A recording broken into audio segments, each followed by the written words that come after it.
Hey besties, welcome to the Weekly Chronicle, where we chronicle our journey through the books we've read, the shows we've watched, and the worlds we've spiraled into. I'm Tabatha. And I'm Sharilyn. Grab a beverage and let's get booking with the besties. Cheers! All right, Tabatha. How was your reading week? Oh, chaos. Pure chaos. I have one that I forgot from last week, so we're going to include that here. I've only finished one actual book this week, and then I just read like pages of 5 different books. I don't know what was going on. First book I finished was last week, and that was Bird by Bird. Was last week. Yes, I missed it. Sometimes I do that. It is my thing, apparently. But this is you're gonna be so shocked. It's another writing book. Yeah. When that one popped up on your Fable, I was like, You're like, what you doing? What you doing? Huh? To be fair, you have this book too. I know, we've had it for like a year. How long have we had it? About a year. Oh, a year. Yeah. A little more. Yeah. Yeah. Mm-hmm. It's actually very, very good. So it's more on the mentality of writing rather than the actual writing itself. So Bird by Bird is like step by step. So you chunk it out. You do like Atomic Habits version of writing, which has been a helpful mindset. I actually have clickety-clacked a little bit because of this. You. So, you know, that's exciting. It's helpful. Clickety clack. But yeah, so this is definitely more on the mentality focus rather than like, oh, here's the structure, things like that. So I thought that was really nice. Huh, okay. And then I did the audiobook for this one because it came up with my library and I was like, heck, why not? So this is just a trophy. Yeah. But, like that. But what's also interesting, and I think it would be interesting for you guys and you to know, is that she has a little bit of a Christian lens sometimes too.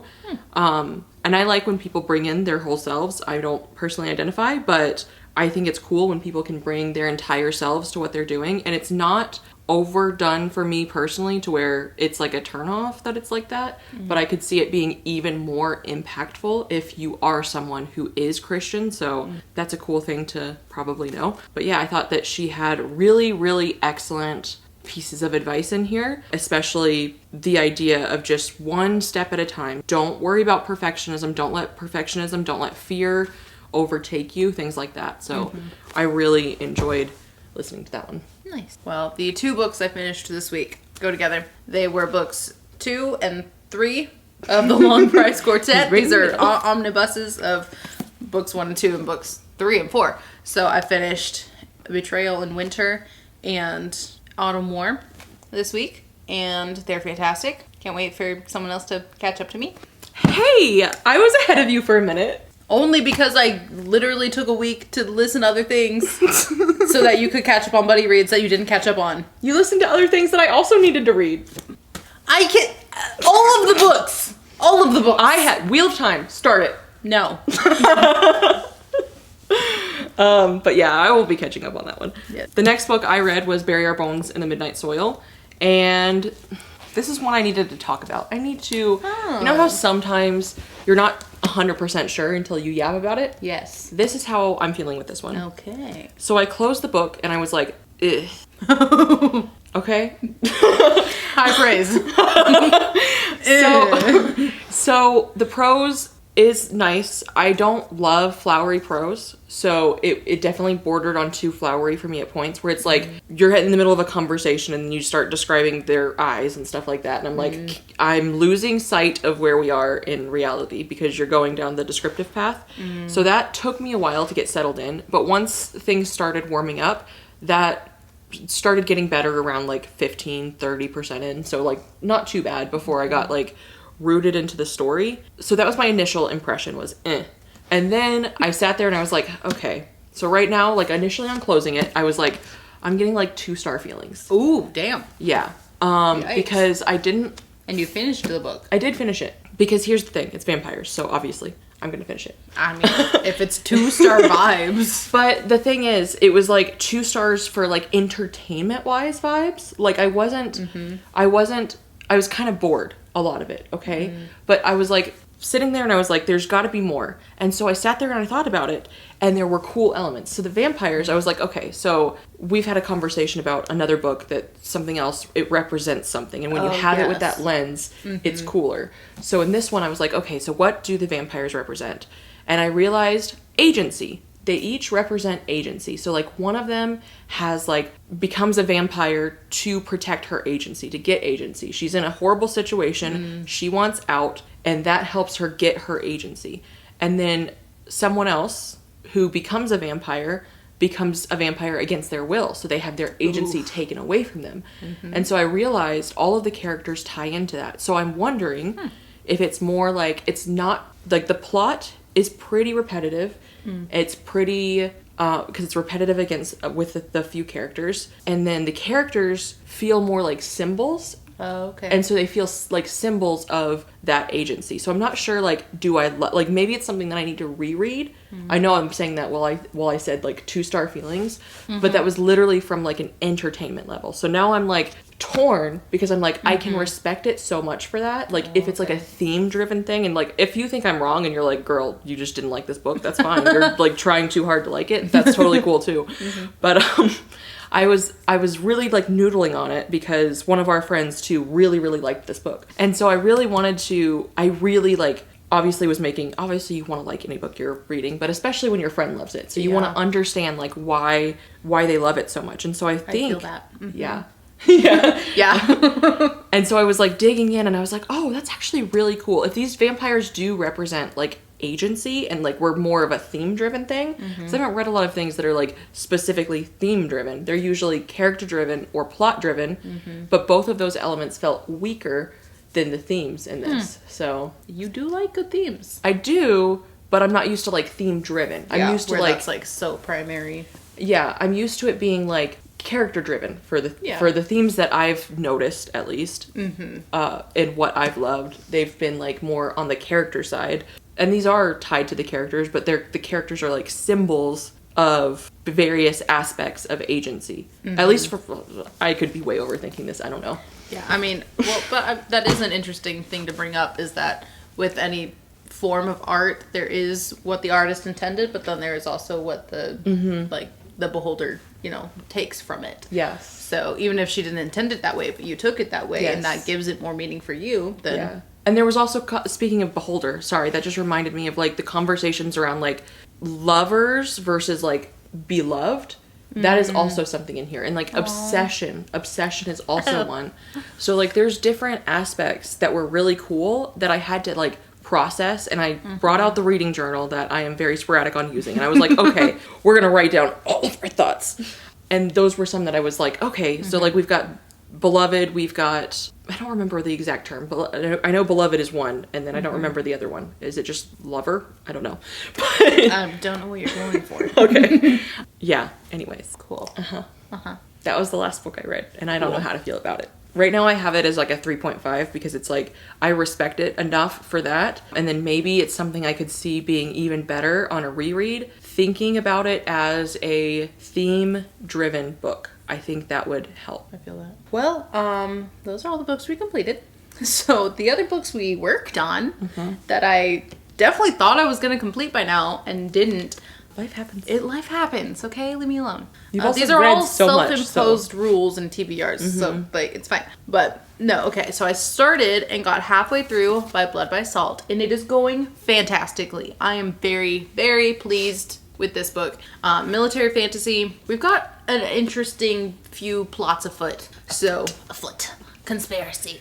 So we have kind of one main character that we're following, but then like some primary side characters and then secondary side characters. So we have a range, but the way that they're depicted and developed is very, very good. I really like it. The writing is also really nice too. It's very easy to read. It's easy to just eat up. Digestible. It's very digestible. That's the word. Thank you. Yes. It's not like simple, but it's digestible. Yeah. But yeah, it's very lovely. And I'm just so intrigued. There are some things that happened and that are like starting to unfold maybe. I don't know. We'll see. Do you feel like you're going to need to get book 2 right away? Yes. Or do you... Oh, excellent. Oh yeah, definitely. Like, because we know that there's more to the story. We know there's book 2, and I don't know if there's only book 2 or if she's planning to write more. I think it's at least a trilogy. Okay, so there will be more. Yeah, so I'm already like, so it's got a good setup so far, and I'm very intrigued. And so much this week, I just wanted to like forget everything and just sit and read, and I didn't get to do that enough. But every time I did sit down and read, it just sucked me in. Awesome. And there were even some nights this week that I was like really sleepy, which makes reading so much harder. And still, it would like suck me in, and I would go, and then I'd be like, oh, good, I got some reading done. But yeah, it was. Oh, does it have found family at all? Because I know we were talking about that as like a common thing in military fantasy. It does. It doesn't feel very like. It's like the found family has already been found when you enter the story. Okay, nice. So I don't know if it'll like. I don't know where we'll go from there, but like that's already kind of been established. Sweet. So yeah. Awesome. But yeah, it's a really, really neat premise. And then I also am still working on Black River Orchard. I really slowed down on it. I think I'm just falling out of the mood for it. So I might just kind of save it for when I feel more like... No, just because I had like so many other things going on. Like, I was like, I mean, it's still a good book. I'm not against it by any means. I'm not going to DNF it, or I'm just like not as much in the mood for it right now. So I might just come back to it when I feel it. That's how I felt with Howling Dark and why I put it off. Like, I'm still in the middle of it for the last like several weeks. But yeah. Yeah, so this one, like, I think I'm 2/3 of the way through or more. And that's where I was with Howling Dark. Yeah, so weird. Maybe this is just weird. But yeah, I just had so many books going on. I think I threw myself out on this one. Yeah. So we'll get back to it. Like, I mean, it's weird because it is like also super easy to read, and it's very devourable. I mean, I saw that you were also like trying to read some of those by like a certain point of time because other people were also reading them with you. And so that probably like helped motivate you more with the other books, where this one like a little less motivating in that sense. Yeah, this one's just kind of there. But yeah, maybe I'll get to it. We'll see. And then one more. Of course, naturally, I made a little more headway in Mercy, Tears of the Fallen by Chance Dillon. So did I. So proud. So this one has also been just kind of slow and like bites at a time, kind of a chapter at a time with this one, just depending on how much. I did not have a lot of brain power this week. Yeah. And this book does require brain power.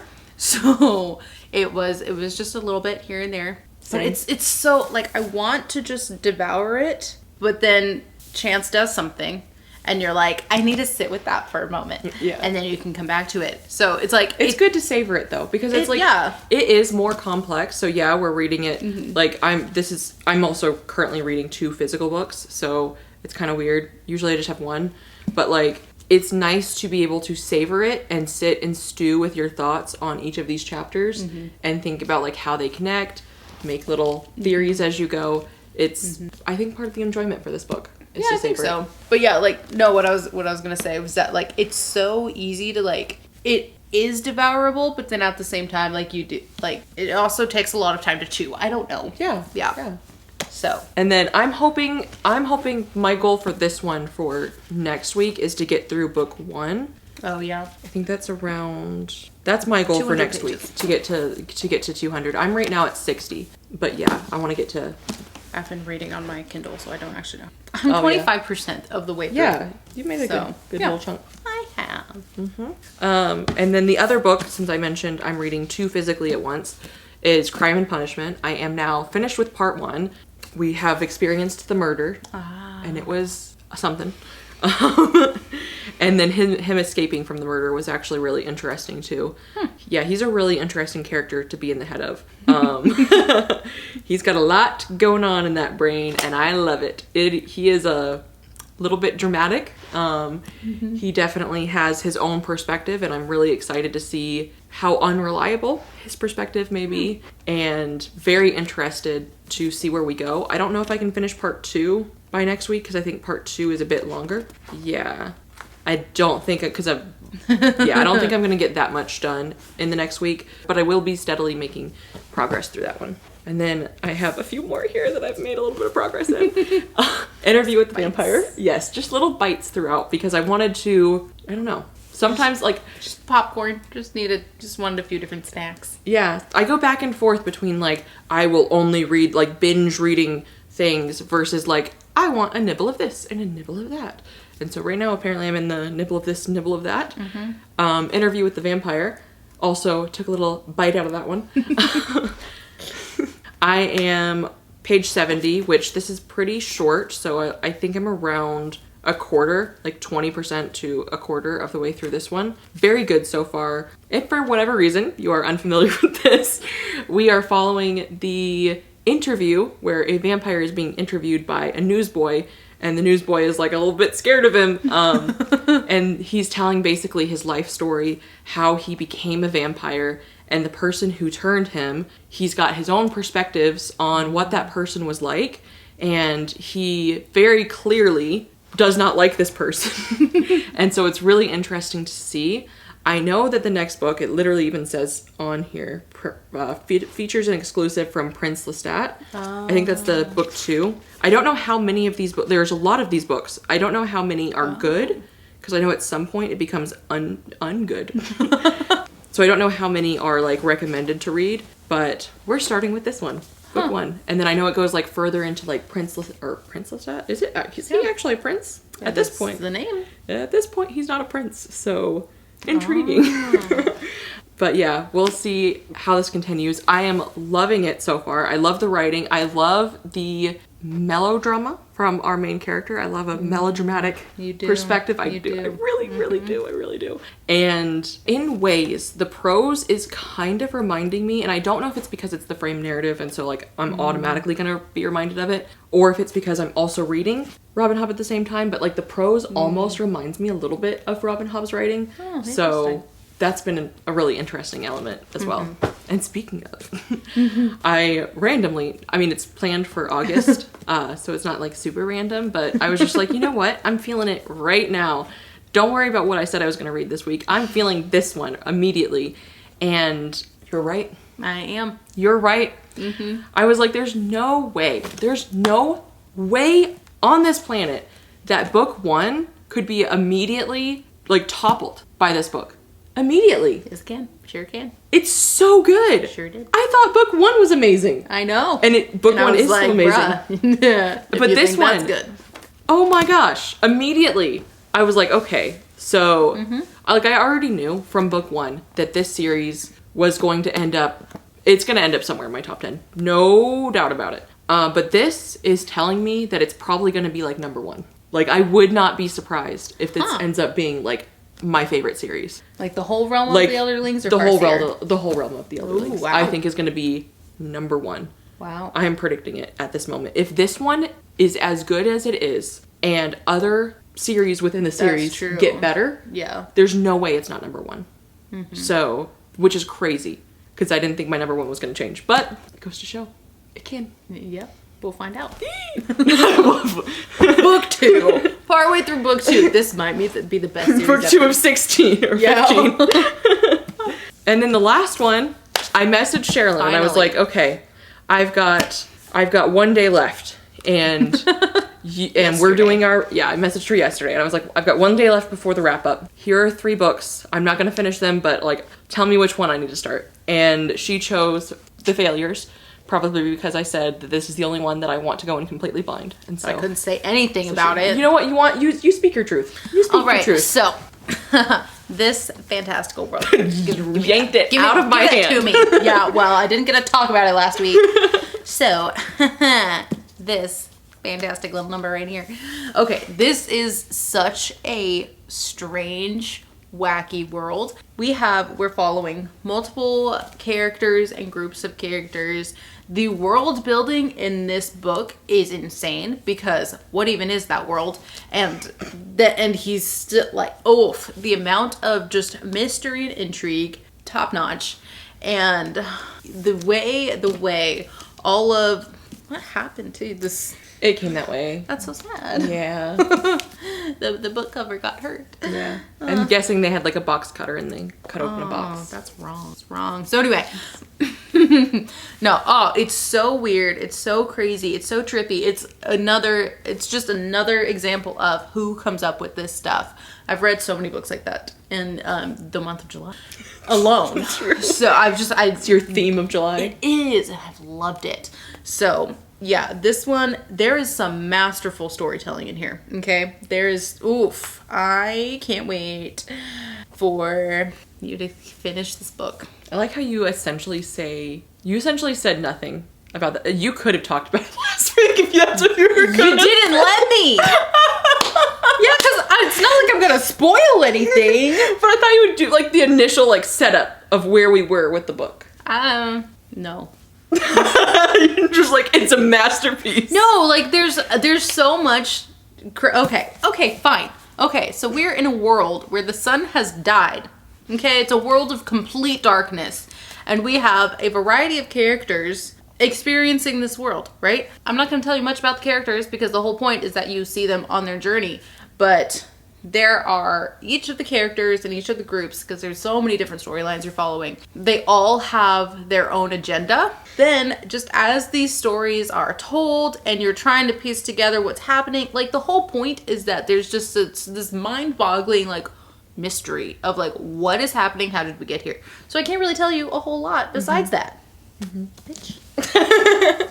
I will say it's very modern style writing. It very much feels contemporary.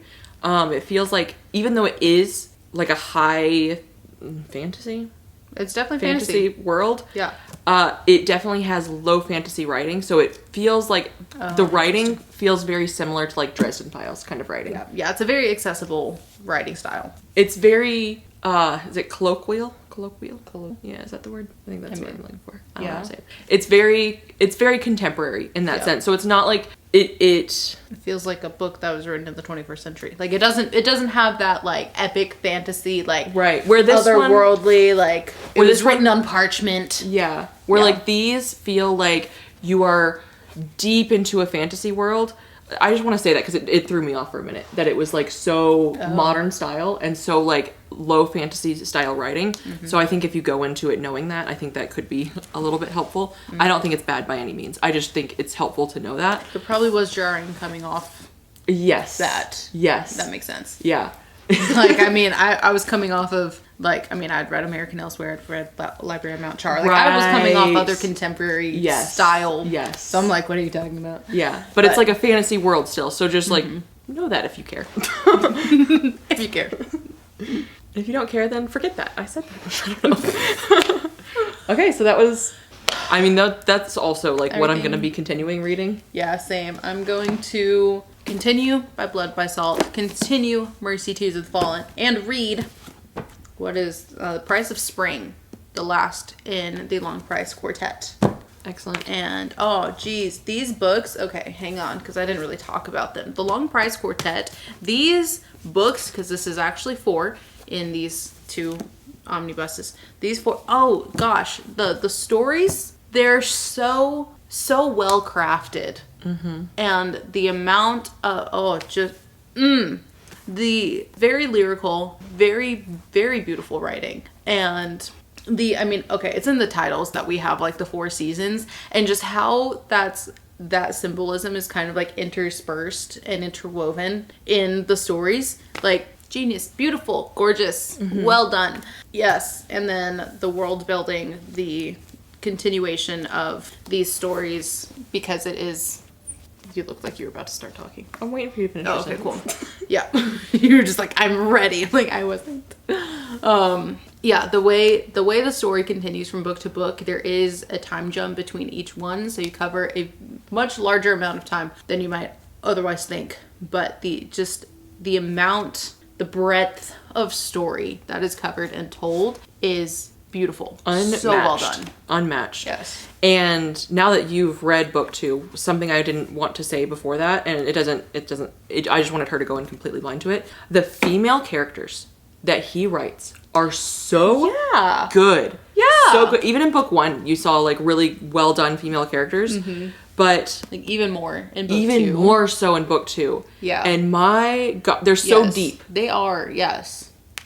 Deep, complex. All of the characters are so deep. Multifaceted. And there were a couple of moments where I was like a little bit scared of the Ondot. Like he had a couple of moments where I was like, okay, buddy, all right. In book 2? In book 2. Okay. I'll tell you more Yeah, after fair. spoilers, Fair. but there were a couple of moments that I was like, I actually got chills from this creature. Oh, wow. So yeah, it's wow. So yeah, it's really, really, really good. And the prose, everything. This is also one I definitely wouldn't be surprised if it's on my top 10. Yeah, somewhere for sure. pretty It is high. it's definitely up there. It's just high. the whole world that he built. It's very immersive. Like you don't have to. You like at least for me, I don't have to try very hard, and I'm just there. Yes. And then, oh my gosh, the story, all the pieces, everything put together. It just like I keep doing this. It's just very lyrical. It's very like poetic, which makes sense given like the magic system he created because it's poetry related. It's words. Yeah. And then I'm sure even more in book 3, but even in book 2, I was loving how we're watching these characters grow because you have that time jump. So you start with them as kids, and then book 2, they're adults. And I'm sure they're even more adults. And then they're old men probably in book 4. But watching them grow and watching them rise and how their characters change and how the world impacts them is just so good. Yeah, and getting to see their development from like, and even like callbacks and references to like them, as men in book 3 to back to book 1 of like things from when they were kids. And oh man, it's so beautifully done to tell a story over like decades. Yeah. And the books are short too, and they pack a punch. This is an example of economy of words where he uses not a lot of words to tell you a lot of stuff. Like that was very well told, but you know what I mean, okay? Oh yeah, beautiful. Yes, every page, this is my favorite kind of writing where every page, every sentence, every word matters. That is beautiful. That's my number one favorite kind of prose style too. And that's the problem. not to call anyone out. But that's the problem I have with this one is because I felt fluffy. it felt like there was a lot of fluff. Like we could have reduced this down, and that's going to be for some people. It's just not for me. Like if you love a good, nice extra amount of description and whatever, this could be really, really good for you. But for me, I like it to be blunt. I like it to be just go right into it. Pack those punches. Yep. Cool. So that's everything we have read, are reading, continuing to read. What have we watched / media'd? I completely forgot to mention last week that I started watching Kaiju number 8. Ooh, okay. Fantastic. So much fun. Oh my gosh. It's so good. Like, why didn't I start watching it sooner? So it's season 2, I think it's either season 2 or part 2 of season 1, but I think it's season 2. Whatever. It's airing right now. So there's more coming out, but we watched like that either first season or first half, whichever it is. Oh, it's so good. I love it. I love the characters. I love it's like pretty like typical shonen anime. Like it's just very, very actiony. But okay. So the let me set the scene here. We're in like modern day city. I don't remember if it's Tokyo or not. But anyway, modern day where there's kaiju, which are, monsters, spirit monsters, Godzilla type monsters. And so our main character is on the cleanup crew, so that anytime a kaiju attacks the city, because this is a regular occurrence, there's the team of people who take out the kaiju, and then there's the team of people who have to go in and clean up the mess. And so he is on that, but the leader of the team who defeats the kaiju, he and she were childhood best friends. Oh. And they were supposed to, they had the mission together to become kaiju killers together. At some point along the way, they split. And so she is now at the top of the game, and he is lowly kaiju mess cleaner-upper. And then shenanigans ensue, and yeah, like the characters and the relationships and like the development of the story is so good, because of course he does eventually get his last chance to join the team. He may or may not make it. But no, it's phenomenal. It's so good. I love watching it. Just like ate it up. Excellent. Yeah, can't wait to keep watching it. Awesome. I didn't watch anything, but we did get farther along into Mass Effect. We're almost done. I'm doing all the like story bits, and then Scott's doing all the combat because I don't care about that. He's doing the shooty McPew-pews, and I am doing the... So you're like trading off? Yeah. Oh, yeah. That's funny. So we're just like passing back and forth. I'm choosing all the dialogue options, walking through the hallways and stuff, you know. Okay. And then he made sure I took notes. Because I was like, I'm gonna talk about this weird ass game, and then he was like, make sure you get it right. It's called Chaos Head Noah, and it's in the Science Adventure series. And he said that you guys might know Steins Gate, so there you go. It is a visual novel game, and it's really fucking weird. It's really weird though. Okay, so you're following an incel, a weeb incel. Okay. He is in his shipping container on top of a house playing EOS, which that's just Elder Scrolls Online. They call it something different in here, but he's playing EOS and he's talking in chats to people, and they're talking about how like whether school regulation swimsuits are better or competition swimsuits are better. And then he's got like a cabinet of like waifus right next to him, and he's talking about how he likes 2D girls and not 3D girls. Wait, where are you going with this? Hold on. Okay. And then there's like these crimes that are happening where these people, like a group of people jumped off of a building, and there's like, he got sent pictures of like bodies with blood and stuff. And so we're not sure like how delusional he is, because it talks about him being delusional a lot. It's not like whatever. He's crazy. Okay, you're not supposed... At one point I was like, Scott, are we supposed to like this guy? He seems real weird. And he was like, no, we're not supposed to like him, Tabatha. It's okay. I was like, okay, cool. Because he was saying some weird stuff about like... Things. About things. Okay. He was saying some weird stuff. So it's a really weird game, and unfortunately I am now interested to see where it's going, because I gotta know how that goes, you know? Well... Sure. But yeah, there's like a crime thing. I don't know if it's crime. I don't know if it's his delusion or like reality. It's a science fiction game, okay? So like you start up the game and it's like a glitchy computer, and someone has like reached out to him and they joined like his chat, and they're like dead silent, and he's like, well, we're in a group chat and you're dead silent. He's just lurking. That's weird. And then suddenly like his friend leaves, and then this person starts like spamming him and sending him images of like dead bodies and stuff. And he talks about, what is it? Whose eyes were those eyes? Or something like that. Because he feels like somebody's watching him at all times. Oh, creepy. I know, it's really weird and creepy. Yeah, and so then he's now freaked out about that. Yeah, that's fair. I don't know if it's going to be like a sci-fi horror game. I don't know where we're going with this. How did y'all get here? Why are y'all playing this? Where'd this come from? Because Scott wanted to play Steins Gate, and he knows how much I liked another game that I won't say, because you're not supposed to know going into it that it's a horror game, because it seems like it's going to be something else. Oh. It seems like it's going to be like a cutesy game. There's another game that I loved, and then it went way dark into horror, so I think that that's where we're going in this. Oh, okay. And so I think that's why we're playing it. But also, like, I've liked some weird games like this. Like, Hatful Boyfriend, if you're familiar with that, is a bird dating simulator. This is the episode where I sound crazy. We have lost the plot.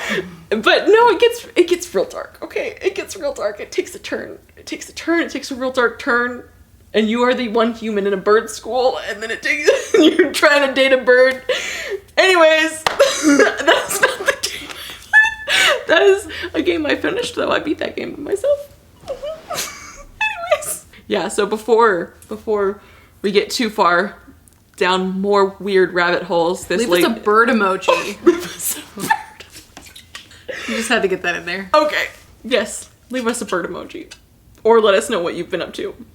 That's any of that. Send help. I don't know. Right, we'll see you in the next one. Bye, besties.